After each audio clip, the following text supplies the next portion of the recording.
నాకు ఒక డౌట్ ఉంది. ఇక్కడ రిజర్వేషన్స్ అనే ఉంది కదా, రిజర్వేషన్స్ అనేటివి ఉన్నాయి. ఫ్రెండ్షిప్కి, లవ్ మ్యారేజెస్కి క్యాస్ట్ ఫీలింగ్ లేని చదువుకునేటప్పుడు, జాబ్స్ వచ్చేటప్పుడు రిజర్వేషన్స్ అంటున్నారు.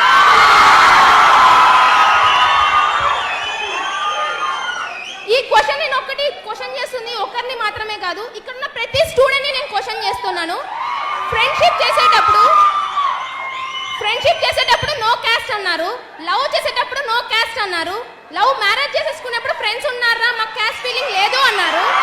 అదే ఒక ఓసీ స్టూడెంట్ ఎగ్జామ్ ఫీజు కట్టలేక, జాబ్ల కాడ అప్లికేషన్ ఫీజులు లేక బయట నిలబడిన రోజులు చాలా ఉన్నాయి సార్. ఒక ఓసీ స్టూడెంట్ కి జాబులు లేక బయట ఉంటున్నారు కేవలం రిజర్వేషన్స్ వలన. ఆ రిజర్వేషన్స్ ఎందుకు? ఇంకో క్వశ్చన్, ఇండియా ఇప్పటికే డెవలపింగ్ కంట్రీగా ఉంది, ఎందుకు? ప్రతి ఒక్క గవర్నమెంట్ సెక్టార్స్లలో రిజర్వేషన్ అనేది ఖచ్చితంగా ఉంది. ఓసీ స్టూడెంట్స్ కి 1000 రూపీస్ అప్లికేషన్ ఫీ ఉంటాయి కదా, అదర్ క్యాస్ట్ వాళ్ళకి 250-300 రూపీస్ ఉంది. ఏ ఓసీల పేదవాళ్ళు లేరా? మేము కొన్ని బ్యాక్వర్డ్ ఎకనామీ, మాకు రైట్స్ ఉన్నాయి గవర్నమెంట్ జాబ్స్ తెచ్చుకునేకి, కానీ మాకు ఎందుకు ఇవ్వడం లేదు? గవర్నమెంట్ సెక్టార్స్ లో ఒక సెక్టార్ని కన్నా చూసుకుంటే గన ఆల్మోస్ట్ అందరూ ఓసీ కన్నా మిగతా క్యాస్ట్ వాళ్ళే ఉన్నాయి. క్యాస్ట్ ఫీలింగ్ గురించి నేను మాట్లాడడం లేదు సార్. ఇక్కడ నేను క్వశ్చన్ చేస్తుంది ఏంటంటే, ఒకప్పుడు అంబేద్కర్ చేశారు, ఎందుకు? ఒకప్పుడు చాలా డిఫరెన్సెస్ ఉన్నాయి, కానీ ఇప్పుడు ఆ డిఫరెన్సెస్ లేవు.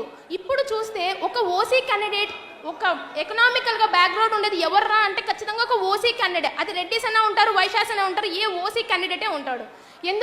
ఎందుకంటే ఒకప్పుడు మేము రిచ్ ఉండొచ్చు, ఇప్పుడు లేరు అది సిచ్యువేషన్. ప్రెసెంట్ ఈ రాయలసీమను పాలించిన రాయల వారి ఫ్యామిలీ గుని ఇప్పుడు ఎకనామికల్గా బ్యాకే ఉన్నారు సార్. ఒక ముస్లిం కానీ క్రిస్టియన్ కానీ, ఇక్కడ నేను మెన్షన్ చేస్తుంది క్యాస్ట్ జస్ట్ ఫర్ ఇన్ఫర్మేషన్, నేను ఏ క్యాస్ట్ ఫీలింగ్ గురించి మాట్లాడడం లేదు.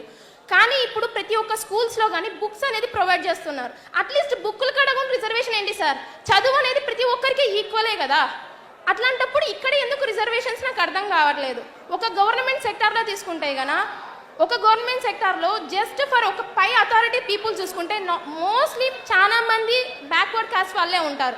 ఎందుకు మీకే వస్తున్నాయి జాబ్స్ అంటే వీఆర్ ఫ్రమ్ రిజర్వేషన్.